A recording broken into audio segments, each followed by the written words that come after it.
Hey guys, and welcome back to this channel. In this video I'll be showing you guys how you can change the language on your CapCut app. So select this gear icon on the top right corner, which is the settings icon, and you are going to select app language. Sorry, there's a lot that you can choose from.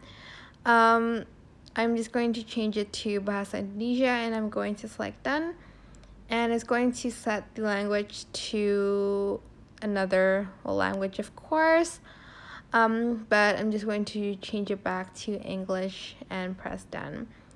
And that is it. I hope this tutorial is helpful for you guys. Don't forget to like, comment, share, and also subscribe to this channel if you haven't done that already. If you have any questions, just leave it in the comment section down below, and I'll try my best to answer them all for you guys. I know this tutorial was simple, but I hope it does help some people out. But yeah, that is it for this video. Sorry. Thank you so much for watching. Bye.